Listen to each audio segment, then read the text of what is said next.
All right. Well, good morning or good afternoon, wherever you all may be in the world, and welcome to our webinar on EU trade policy in a post-COVID world. This event is hosted by the Trade Experettes, the European Center for International Political Economy, and the Women in Trade Network in Brussels. My name is Ina Monik. I'm a research fellow at the Herbert A. Stiefel Center for Trade Policy Studies at the Cato Institute in Washington, D.C., and I will be your moderator for today. As I am sure many of you have been beset by pandemic fatigue, I think it is fitting that the panel organizers decided to focus this event on the future. That is, what will a post-pandemic EU trade policy look like? It is important that we start asking this question now, as actions are being taken, not just in the EU, but around the world, where states appear to be wavering on commitments to open trade, and export restrictions and efforts to repatriate supply chains are gaining steam. While some of these actions may be temporary, others may have a lasting effect. The trading system is already feeling the impact. In February alone, global exports dropped by 2%, roughly $50 billion. And the WTO estimates that world trade is expected to fall between 13 and 32% in 2020. As Simon Evenett and Richard Baldwin explained in the new ebook, this drop in trade is substantially larger than after the trade decline in 2008 to 2009 amidst the fallout of the global financial crisis. And in the worst case scenario, it's about as bad as the Great Depression. But this downward trend, while rapidly accelerated by the pandemic, had already begun in 2019 due to an increasing global trade tension around the world. The WTO estimated a 0.1% drop in merchandise trade volume in 2019, with the dollar value of world merchandise exports in 2019 falling by 3% to the tune of US $18.89 trillion. Now, all of this is happening at a time when we need trade more than ever. As countries face shortages in personal protective equipment and medical supplies, keeping trade lanes open is vital to getting things to where they are needed most.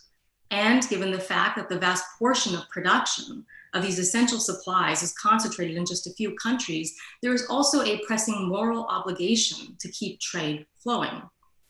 Crises have a tendency to make states turn inwards, but history has taught us that this is largely ineffective, if not foolhardy. If anything, the current crisis has revealed that we are actually at an inflection point. Either we retreat into our national borders and cast aside decades of international cooperation, or we work our way out of the morass. The latter is harder and does not mean that we will go back to the status quo. What we need now is a creative rethink of how our institutions can better respond to the modern realities of our interconnected world, and trade is a vital part of this. And there are a lot of things going on in the trade agenda, and there's a lot of things that we're going to need to address here. Current trade negotiations, the transatlantic relationship, Brexit, the fight against climate change, the multilateral investment court, reform of the World Trade Organization, and tensions with China. But how will the EU balance all these priorities? How will the EU continue to promote liberalization in an environment that is ever more hostile to trade?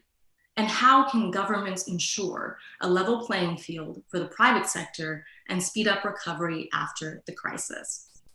To answer these questions, I am delighted to be joined today by three exceptional trade experts. Dr. Sabine Weyand, Director General of Trade for the European Commission, Elaine O'Brien, Senior Fellow at ECIPE and former Senior Trade Representative at the US Mission to the EU, and Luisa Santos, Deputy Director General at Business Europe. Thank you all for being here today, and thank you to our audience for joining. I just want to have a short little reminder that we will be taking questions, so be sure to post them in the Zoom chat box, and also feel free to join the conversation on Twitter. You can use the hashtag of TradeEU, or tag us at ECIPE or at Inumonic as well. So we have much to discuss here, and let me first start by asking each of you to respond to what you think the biggest challenges and priorities with regard to trade will be post-pandemic.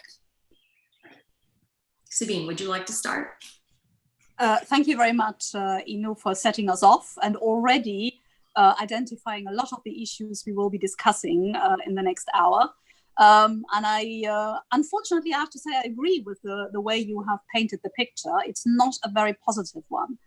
But let me just remind everyone that trade policy is the main instrument of EU influence in the global economy.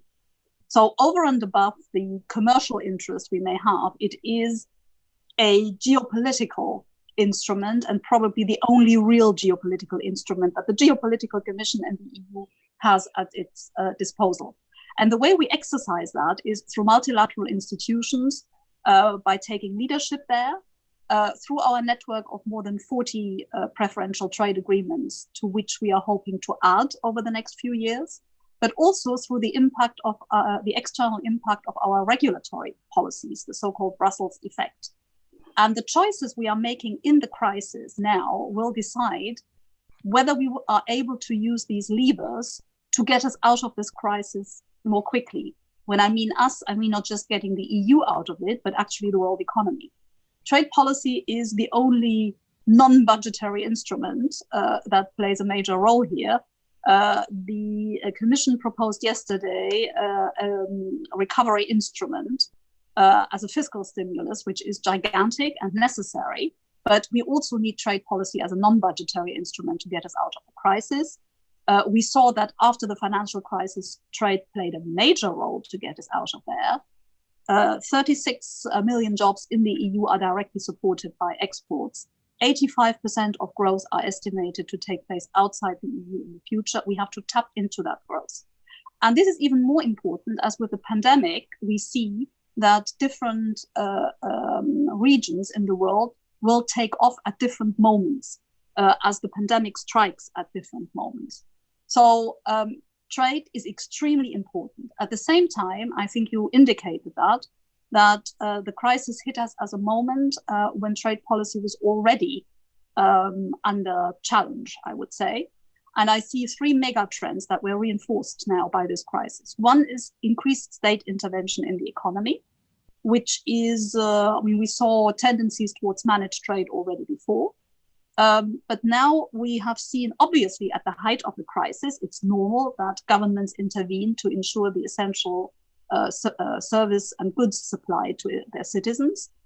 Fiscal stimulus to get us out of this now, to shore up jobs in companies, is also understandable. But there is a risk that if we do not coordinate the exit from these extraordinary measures, we will see a domino effect of people protecting themselves around the world in what they perceive as unfair competition. So this could lead to a domino effect of safeguard measures, etc. Second trend, which is reinforced, is the decoupling between the US and China, which we had seen before, but which is now taking on new dimensions. And third, obviously linked to the previous two, is the weakening of multilateral institutions. So all three could lead to a protectionist spiral, which could turn a recession into a depression, as we saw about 100 years ago. And I think we must not repeat that. So what can we do to avoid that worst case scenario? First of all, I think the number one priority is to restore trust in the multilateral trading system. Short term, that means that we have to empower the WTO to do its job in monitoring the measures that are currently taken around the world. Secondly, we need to take an initiative on trade and health to show that the WTO can contribute to the challenges that were identified during the pandemic. We have to move forward also on sustainability issues. That means, first of all, the fisheries negotiations. Medium term, we have to invest in the institutional reform of the agenda. This means essentially level playing field issues like subsidies, both in industry and agriculture. We need to see how can we link the WTO up better with the UN to work on sustainable development goals. And we need a reform of the dispute settlement system. We have a quick fix, a short-term patch with the multi-party interim arrangement, but we need to have a structural reform of the dispute settlement that involves all members of the WTO. Second priority is a more strategic approach to our relations with the US and China. I think there was this famous Chinese strategist, Sun Tzu, which I'm probably mispronounced, who said, you should sit high on a mountain and watch the tigers fight below. I don't think that that would be the recipe for us to follow. We are not a neutral bystander as the EU. We have a relationship, I'll do it telegraphically and therefore roughly. We do agree with the US when they complain about the distortions created by China's state capitalist system. We disagree with the US about the means to address it. We think the means to address it is in the WTO through rulemaking involving China. At the same time, we say to China, we disagree with the means that the US deploys, but we do agree with the criticism they have on the effect of your policies on the rest of the world. So it's time for you to make another down payment in terms of disciplines in the WTO. At the same time, we also have to, and that's the third priority, we have to enhance the resilience of our economy through what we call open strategic autonomy. That is the term that was also used in the recovery strategy published by the Commission yesterday.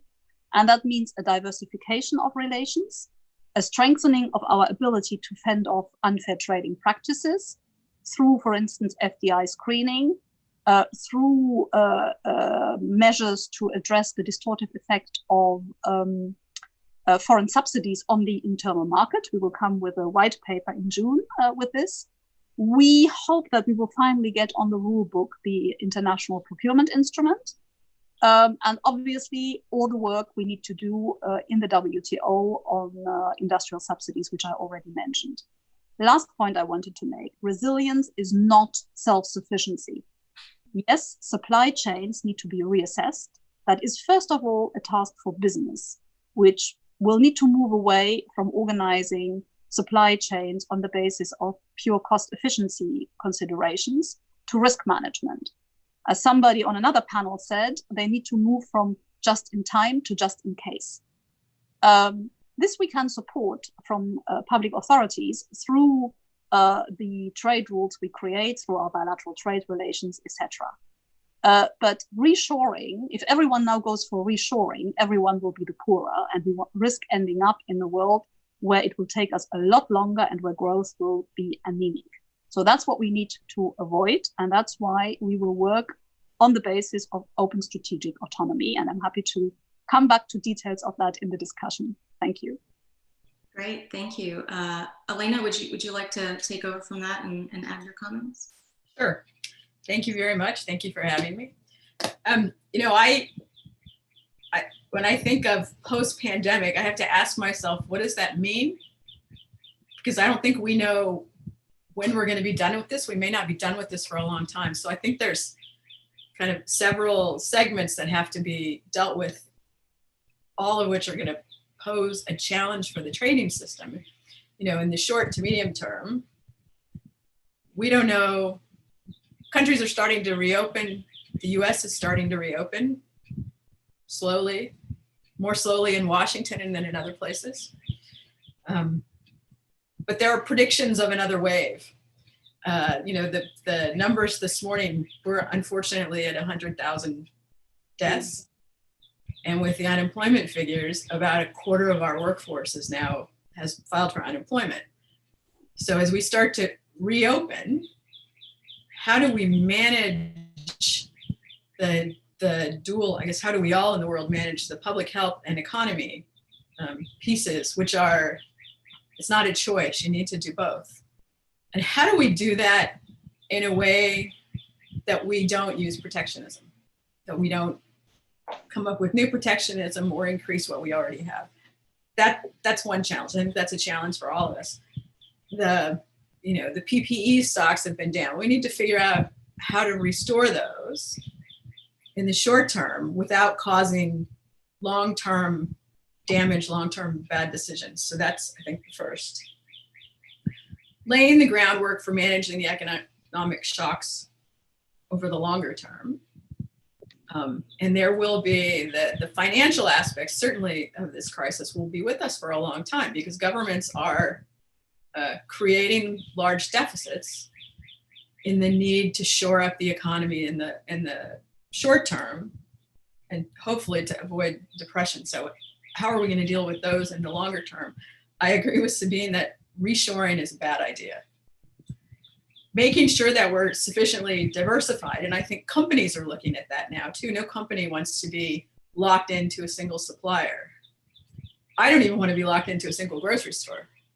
But diversification has proven over time to be a good thing, and we need to kind of move back from the too little diversification in our supply chains. I'm interested in Sabine's comment about the supply chains going from just in time to just in case. And I think that ultimately the answer is a bit of both. You always need to have the stocks just in case. We have a preoccupation in the US now with toilet paper, which is to me a just in case kind of commodity. You always want to be able to get it, but you need some just in case. And then this is also, this has happened, the pandemic and the economic shock that has come with it has happened at a time when the world trading system is in turmoil. We've been in turmoil before, but we haven't been in turmoil like this. This just shows the need to have a real discussion about the value and the purposes and the aims of the WTO and other organizations, how we want them to behave, what we want them to do. And we need to do this in a very rational and thoughtful way. The rules, the WTO may not be perfect and the rules may not be perfect. And some of the rules are not up to the challenges that we have today. But it's an institution that has served us well since it was created in 1948. Well, before the GATT. But there's a reason for the institution. And I think even Ambassador Lighthizer said at one point, the WTO didn't exist, we would need to create it. So let's take what we have and figure out what we needed to do to continue the prosperity and to share the prosperity more widely in the world. None of this will be easy. This is an election season in the US, which will add some complexity to US views on things. But I think restoring the trust, I agree that restoring the trust between countries in the world is important. And particularly between the US and EU, who have had a long run of good cooperation, not always perfect cooperation, but there's a lot to do, and it's a tough thing to do. So, thank you. Great. Thank you, Elena. And Luisa, if you'd like to continue. Thank you, Inu, and thanks again for this great initiative. And I'm really happy that we only have women in this panel. So it's not balanced, but it's good. So I agree with many of the comments that were made by Sabine and Elena. Maybe I will give them more of a business perspective, because of course, and for the moment we are seeing, and Sabine alluded to this, a lot of intervention from the states. A lot of intervention is done by the public sector. And of course, the engine of the economy should be and needs to be the private sector.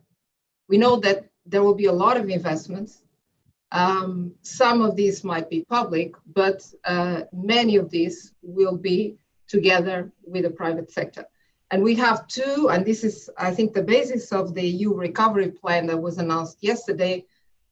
We have a big focus on two transformations, the green transformation and the digital transformation. This will add a number of challenges to the business community and also a number of costs. Of course, there will be a lot of opportunities, but this transformation will not be easy. Again, we will need investments in a situation where we are in a crisis. So we need policies as well that support this transformation, and of course the recovery of the economy after the COVID, and we hope there will be a real after. And trade can indeed be a very good tool to help this recovery. Now, a lot of these changes that we have seen in trade recently were already there in the past.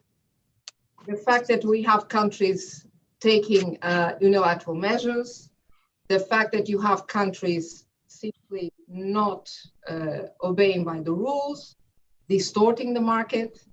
But what we've seen with COVID is that we've seen an increase. Of course, it's normal because we have a situation that cannot be controlled.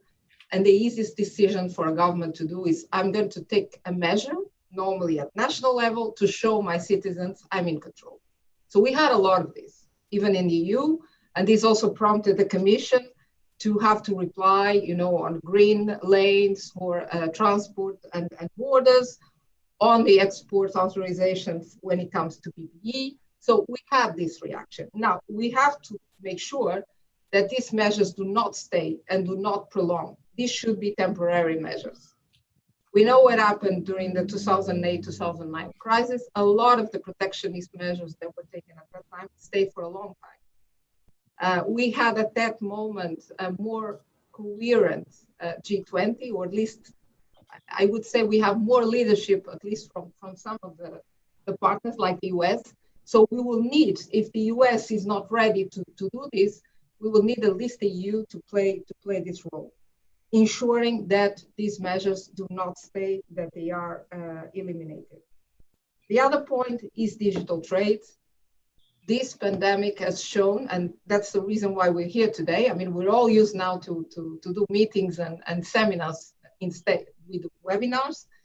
But this has also allowed many companies, especially SMEs, to keep the business running, to keep the business going. How many restaurants, how many little shops were able to go and use the internet and use platforms to at least get some sort of revenue during this crisis? So it proves that it works, but it's also an area where, of course, we have a lot to do, and we are discussing the e-commerce agreement in the WTO. So I think there is a new sense that we need to reinforce this area.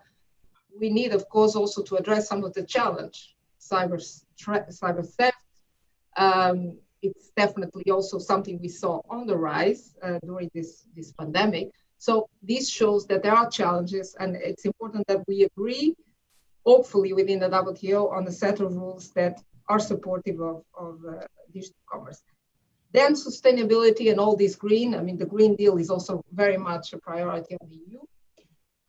And again, the companies will need to do a lot in this area. We want to remain competitive in Europe. And this brings me also afterwards to the question of reshoring and not reshoring. But I really need to say, and I'll be very open here, I would appreciate that governments, instead of trying now to say, how can we bring production back to Europe, are more interested in keeping production in Europe. We have production in Europe still. So we need to make sure that we have the conditions for these people to stay. So that's point number one. So all this transformation, the green transformation, will require a lot of investments and sacrifices sometimes from the company. So we need to make sure that while doing it, we are not, again, pushing companies out of Europe or increasing costs, and they will become uncompetitive. Reshoring. I agree totally, we need to diversify. Of course, some production might come back to Europe. I'm not saying otherwise, but it will need to come back on economic basis, on competitive basis, not because there is a decree from the governments that say you need to produce in Europe. This will not happen. And I will give you an example that shows why this is not happening. We had now this huge crisis where we needed masks, we need all sort of protective equipment. And what happened is that a lot of companies that were not producing these products decided to do it also because they were asked by their governments. And they did it. And we have actually two cases. I'm not going to mention the countries, but we have actually two cases where governments asked companies, European companies, to produce masks. And then you know what happened in the end? They told them, well, too bad, your price is very high. So in the end, we're going to import them. So coming back to your question, Sabine, that you say, well, cost, no, yeah, well, cost fine, but is there a consumer that is willing to pay the real price, because there is a price attached to producing in Europe. Of course, there are a number of other factors that also enter in the consideration, but if you are in a difficult economic situation, the cost plays again an important aspect. So production, yes, might come, but I agree totally we need to diversify, and this is going to be my two final points. This means we need to pursue an ambitious trade agenda, bilateral trade agenda. We need to reform the WTO, but we have done a lot, and Cecilia Malmström, we have to compliment her for all the agreements she has concluded during her term. Sabine, you were still there at the last part of it, but Canada, Japan, Singapore, Vietnam, Mercosur, revision of Mexico that is now concluded. So it was an impressive work. This is good for diversification, but we need now to ensure that companies use these agreements. And this is what we are now looking at, making sure that they work. And that's also an important aspect of the EU trade policy that is changing, is that we are looking more at how we are really enforcing the opportunities we are creating, and how are we really making sure that our interests as Europeans are effectively protected. And this comes with a chief trade enforcer or with a new enforcement regulation in Europe. Final point, US, China, because we need to build or continue to build new opportunities in new markets, but we also need to ensure that our relation with our two major trading partners improves. And we have problems with both of them, as both Sabine and Elena alluded. We need, in both cases, in the case of the US, we need indeed, I agree with you, Sabine, you read my words, I had that written here. We need to be considered again, we need to have a strategic approach, and the US needs to consider Europe again a strategic partner. And we need to convince the US that we are one. I don't know how we're going to do it, but I think together, business and politicians we should be able to do it. And we also need to convince China, and this was said already, that we need a stronger relation, but this comes with a fairer relation. And this is something that China for the moment thinks that we can keep the things as they are, and we need to tell them it's in their own interest that things have to change, because otherwise what we could assist is really decoupling. Because if the situation doesn't improve at one end, companies that work in the three markets, EU, US, and China, will be forced at one point to take a decision, make a choice, because there will be measures, because there are duties, and because there are factors that are preventing you to continue to use this triangulation that has been very critical for a number of European and US companies. So I hope I was not too long, but these were my initial remarks. Thank you. Great, thank you. And I really want to stay on that topic of supply chains. I think this is something that is of great concern to many businesses and also individuals in countries around the world right now. And there have been many calls from politicians to reshore supply chains. Each of you have mentioned this in your comments, and to reduce dependency on other countries. So I have a sort of a two-part question. One for you, Louisa. We saw recently President Macron said that the government in France wanted France to be the European leader in electric vehicle production by getting automakers to repatriate production, not just to increase competition in the market, but to repatriate production back to France and to develop new models on French soil. Now, how does business respond to stuff like this? And this is not the only example of this. I mean, there are many others, but what is the reaction, and how do you respond and say, is this even possible to do? And second, just to touch on something Sabine and Elena mentioned as well, and a question from the audience, in talking about supply chain resilience, what do we mean by that? How do we make supply chains more resilient over time? How do we strengthen the connections so that we don't have the disruptions that we currently experience? So please, if you could go about and answer that. Louisa, if you want to start, that would be great. I said in my remarks, you cannot do this by decree. One of the things we've been criticizing so much in China is that they have a state-centric economy, that they have a dirigist approach. They set the objectives And they expect, so the government, the party sets the objectives, and they expect the business to comply with it. I mean, we cannot have the same situation in market economies and democracies like the US and China and Europe, sorry. This doesn't work.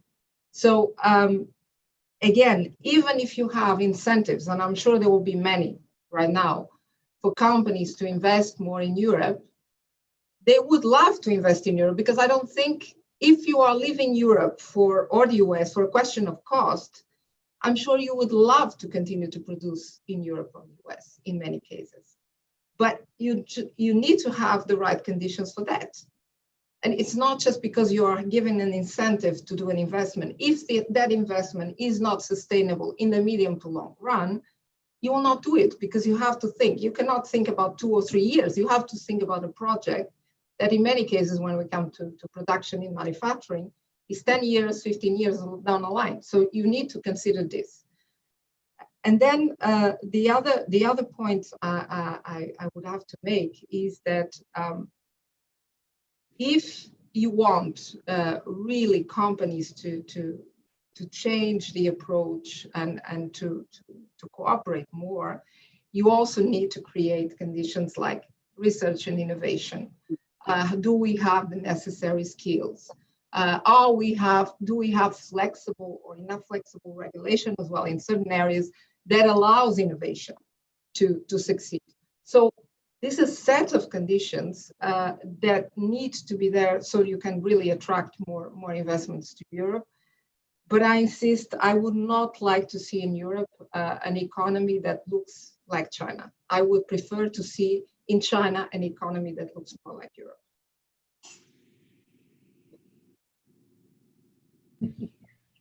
Thank you. Sabine, would you like to add to that? Sure. I think I can agree with a lot of what Luisa said. I think we need to have a much more sophisticated discussion about resilience of supply chains. Far too often this takes place on the basis of anecdotes rather than a thorough analysis. So the first thing to do is we need to analyze our vulnerabilities. And I think that the shortage of protective equipment, gloves and masks that we faced at the height of the crisis is not a good case for reshoring. Actually, you can reshore as much as you want when you're confronted in the middle of a pandemic with a 50-fold increase in demand. The only thing you can do is to cooperate globally and ramp up the demand in order to respond to this, to ramp up production to respond to this increased demand. And nobody can do that on their own. I mean, this is exactly the case where export restrictions, which we have seen, have just served to reduce availability for everybody and drive up prices. So here we have to say, if we realize that we do not have a sufficient supply, this is not a failure of globalization or of supply chains. It's a failure of governments, public authorities to build strategic reserves. And that's something we will have to do going forward. Then there are certain products where indeed the crisis may have revealed, but that needs to be properly analyzed, that we are dependent on just one source of supply. And that is always risky. Whether that source is outside your geography or within your geography, it is a risk if you depend on one supplier. That seems to be the case for paracetamol in India, and that's something we need to look at. But I think that's also something that companies will look at and not just public authorities. Then you have now the situation where a lot of supply chains through the crisis, the health crisis and the economic crisis have been disrupted, and they will have to be rebuilt. And in rebuilding them, we need to look at where are the conditions for investment best. And here, Europe has to be an attractive place of investment. Yes, you can create through stimulus, you can leverage public funds to support private investment. But if the regulatory framework, the innovation framework is not the right one, there will be no sustainable investments that will be durable. So I really think that we have to have a much more sophisticated indication here. There are certain things which will, when companies assess where best to go, which will come back to Europe or to our neighborhood. But that will apply basically to production, where labor costs are not a major factor, or where labor can be replaced by automation. Where labor costs are a major issue, I think there are chances in this diversification of supply chains for our eastern neighborhood, our southern neighborhood, for Africa more generally. But what we really need to do is we need to base our policy on proper facts and figures and a detailed analysis, which we have to carry out also together with business in order to see where is there a space and a need for public intervention. That's what I wanted to say on that point. Great, thank you. And one thing that seems to be a recurrent theme in sort of the response to the pandemic has been an overall lack of international cooperation in certain areas. Especially initially, there was this sort of nationalist response to many things. Now, when we talk about lack of international cooperation, I now think of the transatlantic relationship. I can say this as an American, that things aren't looking so good these days. And I have two questions on this that I really want some clarity on, because under the previous commission, there was some effort to revitalize transatlantic talks with the United States. I mean, we're not talking about TTIP anymore, but something else. But it appears that little progress was made here after that meeting with President Juncker and President Trump. So where do things stand here? And could the current crisis actually help us focus on eliminating especially regulatory barriers, for example, on medical devices? We had an MRA that we had established at one point, but how do we build upon that progress? And is it even possible or politically feasible? But in addition to that, looking at US-EU relations, there's a lot of things we need to cooperate on, including potentially our relationship with China. And what is the relationship there? How can we work more closely together, and can we work more closely together on this? Elena, if you want to start on that, I would much appreciate that. Sure. I think over time, the US and EU have been good partners, but we've also been competitors. And there's always been some tension between us, including because we often do things to a similar end and maybe get there in a different way. I always think of a sweet spot for regulation, maybe, a spot. And the US and the EU tend to be in different parts of the border, sometimes off the border. But those are tricky. And it's one of the things that we ran into in TTIP, where we've got two big economies that have well-established systems. We still have well-established systems, but we now also certainly need to work together on some of the key issues that are troubling the international system, including subsidies and state intervention. And we also, I think, need to go back to the spirit of we can cooperate together to mutual end. I know that's tough when you get political spins on top of the discussion. We have tremendous investment flows between the two of us, and lots of big companies and smaller companies that work on both sides of the Atlantic. I hope that we can continue to work together. It will take, I think, effort and rational thought on both sides. And indeed, part of the task of figuring out what the multilateral system can do going forward will take lots of leadership from the US and the EU. Great, Sabine? Well, I think that there has been more going on at working level in terms of trying to restart the transatlantic engine than may have hit the headlines. We have been working and have made continuously proposals to the US side, both for a tariff liberalization package, for a package on regulatory cooperation. Commissioner Hogan has been very forthcoming also in terms of trying to solve the dispute settlement problem in the WTO through a transatlantic initiative. We have also made proposals, notably to settle our bilateral disputes. First of all, Airbus-Boeing, but also the steel safeguard issue, etc. Now, what we have to recognize, though, is that on the US side, the political attention has first been taken up by the very prolonged negotiations with China.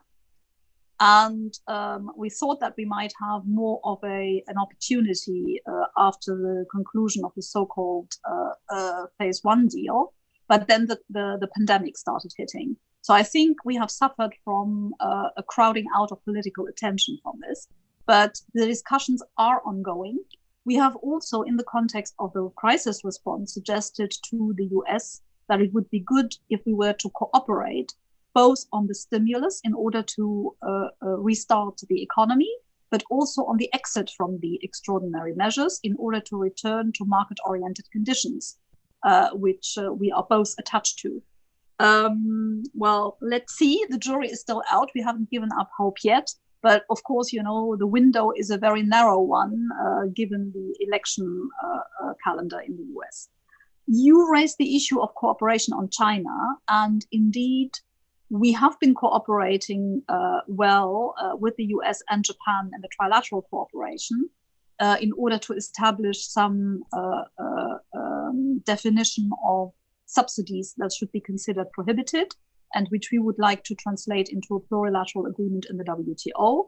We had an agreement at ministerial level in January on this, and we are keen to take this forward. We are also having good cooperation on issues such as export control and FDI screening, where we are actually benefiting a lot. We have obviously also looked at the China dimension of our regulatory cooperation, because we suggested to the US that we would like to cooperate notably in areas that are also identified in China 2025. Because we think that we have an interest in two market economies setting the standards for the future together, rather than leaving it to somebody else.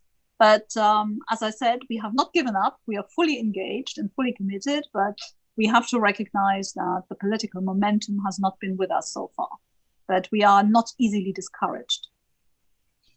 Thank you. And I guess I will get to some questions on multilateral issues, because we are inching towards that. But I wanted to focus a little bit on sort of EU trade policy in the immediate future. Now, I know that the EU concluded many trade deals in the last few years. I think we were, reminded on Twitter often of how many, by a map of how many were being concluded. So it was good to see that happen. But there have been some bumpy rides amongst that.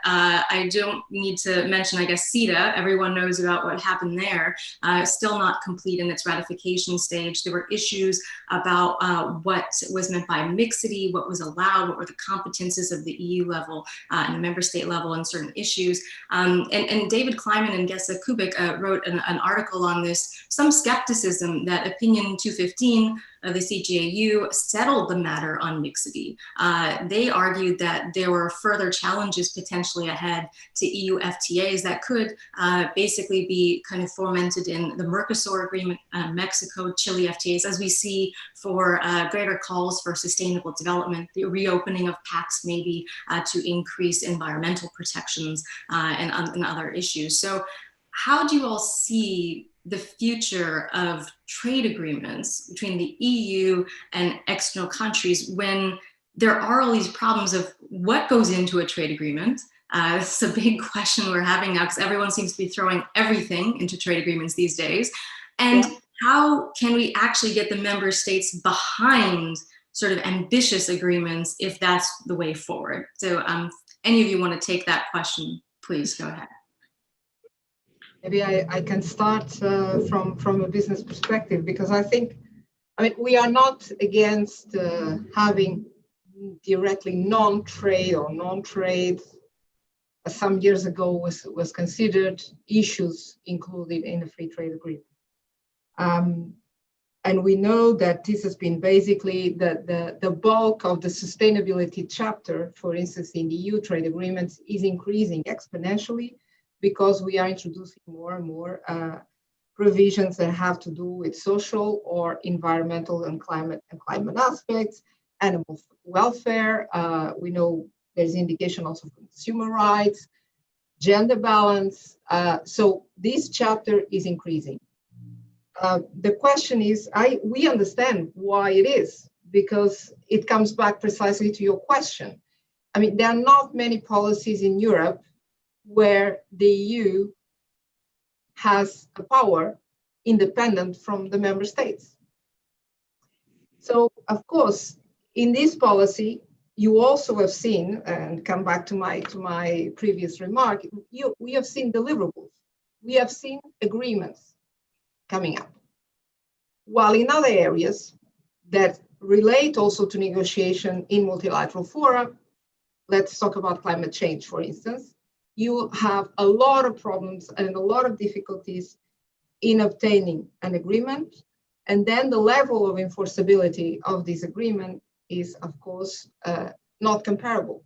Even if people might complain that we could go further in the enforceability in our own free trade agreements. But if we compare with other multilateral agreements where these issues are considered, we are going much further. And that's why there will be a tendency, of course, to use our free trade agreements also to try to obtain more. As I said, this is not necessarily bad also from a business perspective, because of course we also have an interest as Europeans. If we have a certain level of conditions and framework in Europe in these areas, we would of course do not like to see ourselves in a disadvantaged position, a competitive disadvantaged position against other countries. The issue is the balance, because of course the more you put in this area, the more you will have to necessarily give on the other area. And if you put too much on sustainability, then how are you going to convince a third country to accept this agreement and sign it? Because ultimately, that's what the purpose is. You want other countries to, and you alluded already, Sabine alluded, that trade policy and our trade agreements as a way of leveraging EU values, EU policies, and also our geopolitical influence. But to do that, you need to conclude an agreement. And the risk you have is that if you put too much on the plate, then others will go away and say, no, we are not prepared to accept this, and we prefer to sign a deal with China or even with the US. So this is for me, the essential point is where you're going to put the balance to make sure that the carrot is still very interesting as compared to what I would say is more of a stick, because you will need to do something more than what you're doing already. Great. Sabine, would you like to add anything to that? Yeah, I think that would merit a webinar of its own. I think if we want to maintain open trade, we have to be able to show that this is not to the detriment of sustainability writ large, whether social or environmental, nor to the detriment of consumer interests or food safety, etc. That goes back to the question, that you pointed out in the beginning: how do you ensure the acceptability of trade agreements? And I think what we are doing here is exactly trying to show that trade does not take place in a vacuum, but that every side sets its norms and standards and insists on them being respected, but also that you can use trade agreements as platforms for cooperation in other areas in order to promote objectives and values both sides have signed up to. That is why it's so important that the reference point, for instance, on climate change, is not EU legislation, but the Paris Agreement that people have signed up to, or cooperation on biodiversity needs to be based on international standards. But it is true, we are also using these trade agreements as platforms for geostrategic cooperation, because it's the best instrument we have. Luisa is right. There is, of course, the challenge of striking the right balance.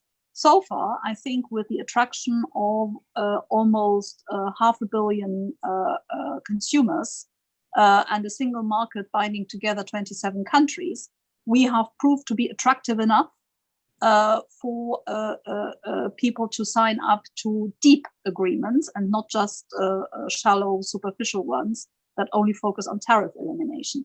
But let's also not think that it's only the EU that cares about the values I've just talked about. Other partners care about this as well. They may go about it differently, and that's where the challenge of the negotiation lies. But we do not have the monopoly of caring about sustainability. And I think the challenge is also even in trade agreements to make sure that we are talking, that we do not create expectations that we can solve environmental or social issues around the world through trade agreements. They can make a contribution, but they cannot solve the issue as such. And I think that is what we need to keep in mind. Great, thank you. And talking about topics in which we can have all a single webinar on, let's talk about the WTO a little bit. And it seems like the organization has been in a crisis repeatedly for the last couple of years at this point. And we have a new sort of mini crisis created by the fact that we will no longer have a leader of the WTO with Azevedo leaving his post as DG. So I have a question from the audience and also a question from me. So there is talk, there's rumors, we're hearing lots of rumors, of course, because this is what happens when something like this occurs, about who is going to be the next WTO Director General. And there's a lot of candidates being thrown out there. There's been a lot of controversy over what nationality that person should be and where they should be from. So a question directly for Sabine from the audience, but then also for each of you. Will the EU nominate a European for the position of DG, or are they thinking strongly in that direction? There's been rumors about that. And what generally should the considerations be in deciding what candidate we should all be supporting for that position? Who would be the right fit in terms of the characteristics, given the fact that the challenges that lay ahead for the WTO and its reform agenda are going to be immense this year and going forward. This is not just a Trump phenomenon. This is something that will outlast the president if he does not win election in November. So please, Sabine, if you want to kick us off and we can go on from there. Okay, I think first of all, we have to recognize indeed that the WTO faces a twin crisis of legitimacy and efficiency. And that means that the next Director General has his or her task cut out for them. Now, I think we have to take this step by step. The resignation by Roberto Azevedo came as a surprise. We are now trying to structure the process that will allow for the emergence of the right candidate for this position. So let me start from there. I think Roberto Azevedo resigned with a view to allowing a successor to be in place in good time before the ministerial conference, which is now scheduled to take place in the middle of next year. And that means that we first have to see what is the time frame that will allow for that person to be in place in time. And that is the discussion that's currently taking place in Geneva to see whether everyone can agree around an accelerated timetable. We need to organize this process so that we have a strong personality emerging, and there seems to be an emerging understanding that what is needed is not a technocrat or a negotiator or a diplomat, but a ministerial level figure with political clout that can tackle the challenges. And I think that has to be the main consideration. Will there be a European candidate? Well, we will have to test the water. We will have to see what would be the best candidate that can get consensus in the organization. It's too early to say. It is clear, there are considerations that there's an unwritten rule of an alternation between developing country and developed country. So that would mean that developed countries would now have a shot at the slot. But we are in exploratory terms now, and it's too early. I think the worst is to throw out names without testing the water and burning candidates. I think that is what we should try to avoid. So you will not hear a name from me today. Thank you. Do either of you, Elena or Luisa, want to add anything to that? The one thing I want to say is that there's always a tension in the WTO and in the GATT before it about what the organization is. Is it Is it an organization of international governance with a secretariat, or is it a contract, an enforceable contract? In the US view, it's always been an enforceable contract. And the secretariat was to be member driven and not to be in the business of telling people how to negotiate against one another. That's always the tension, as is, what kind of director general do you want to have? I wouldn't certainly suggest any names. We've had every selection of a director general has been tough and long and politically fraught. And now there's not time for that. So it behooves the WTO members to figure it out in the short term and hopefully have a very good result, because this is an institution that the world needs. I say humbly. And nice to point that we don't really have time to waste dragging out the process. I mean, the WTO is undertaking a lot right now in terms of its agenda. We look at negotiations on fisheries and e-commerce. Right now, they've stalled.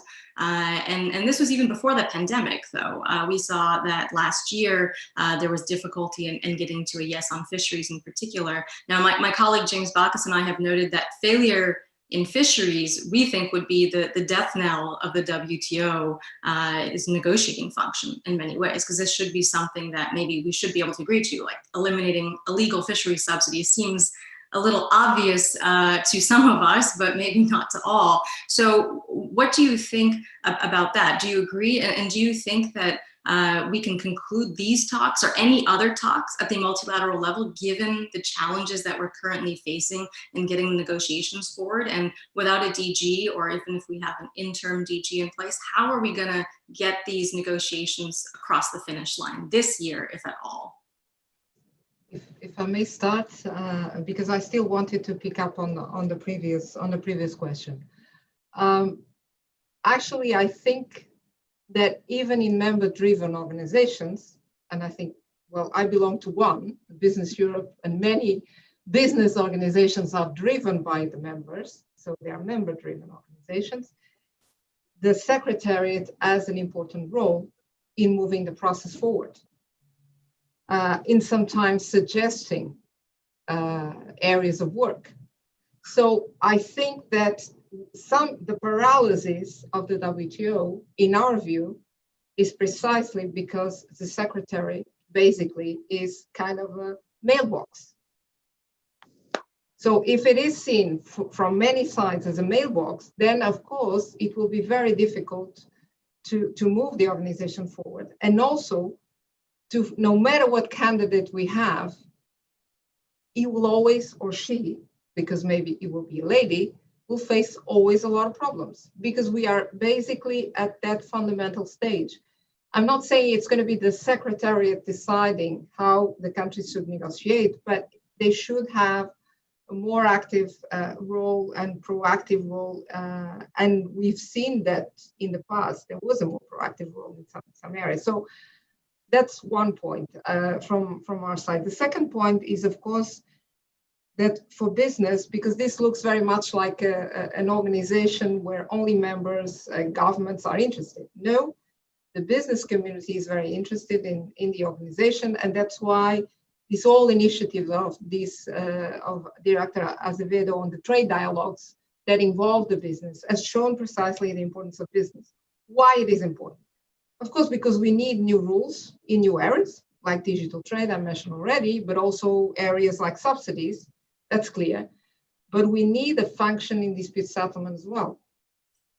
That's critical. I mean, for the business community, we need a legal certainty. If someone breaches the rules, there is a way of enforcing them and making sure that the one that is not in line or compliant has some sort of penalty or pressure to be compliant. So this is critical for companies, and that's why the WTO is so important. So we think it's important to work on the three areas, the negotiation, but the dispute settlement is also fundamental, because I think by killing the appellate body, this was one of the few areas where the WTO was still effective. And now, basically, the conclusion is, where do we find progress? At the moment, nowhere. And this is the big problem. So first, I think we would need to have a more proactive role from the Secretariat, and that's our opinion. Thank you. Okay, Elena or Sabine, would you like to pick up on the question of negotiations? Well, I mean, I saw a comment just from one of the participants that we should not expect the WTO DG to save the negotiations. And I think it is quite right to be reminded of the responsibility of members here. Now, I would not go as far as saying that the fisheries negotiations are, if they fail, they are the death knell of the organization. But they are a very important test for the functioning of the organization, because they are the only active multilateral negotiation that we have. But we need to look at the reform of the three functions of the WTO in order to make it future-proof. On the negotiating function, as I said, we need to move forward on the domestic regulation and services, the joint statement initiative we have there. Investment facilitation, that is one of the few initiatives which were really launched by developing countries. And I think we need to deliver on that one. And of course, digital trade. And I think that should actually get a boost now through the experience of the crisis, where technology has saved us all and is saving us just now, as we are all sitting in our various home or other offices and communicating internationally. So, then we also need to look, however, at how can we move forward structurally in an organization without needing consensus by 164 members. So we need to reinvigorate the possibility to conclude plurilateral agreements. And people should have the possibility to move ahead with that, as long as they do not detract or subtract from the rights of other members that are not participating. But we need to have a discussion about how to make it easier to move forward plurilaterally. We also need to have another look at special and differential treatment, the whole development question, because after all, rules-based trade is supposed to serve development needs. How then do we end up in a situation where 2/3 of the membership of the WTO claim derogations from these rules because of development reasons? That doesn't make sense. So we really have to review that. Then we also have to strengthen the monitoring function of the WTO. And that, I mean, in the negotiating function, I think the responsibility is very much with the members and the Secretariat playing a facilitating role. On the monitoring function, I think the Secretariat can play a much stronger role than they have chosen to do so far in holding the members to account for the commitments they've entered into and create more transparency on the policy measures they take during the crisis now. And then we have the dispute settlement function, where I think the only way forward is a strong transatlantic agreement around which others can rally. But also to pick up what Luisa said, we need business to be even more outspoken and clearer on what they expect from the WTO. All too often, we hear that people in a way pay tribute to the WTO and its importance and then move on to discuss something different. I think we need much more clarity, much more engagement of business beyond events in Geneva, where business really sets out what they expect from negotiators to be delivered in the WTO. And another thing is we need to think small first. We need to do away with the idea that multilateral agreements are essentially for big business organizations or for big companies, and really factor in the interests of small and medium-sized enterprises. This is also a challenge for EU trade policy on the bilateral front, something we are working on. Yeah, I think I'll stop there.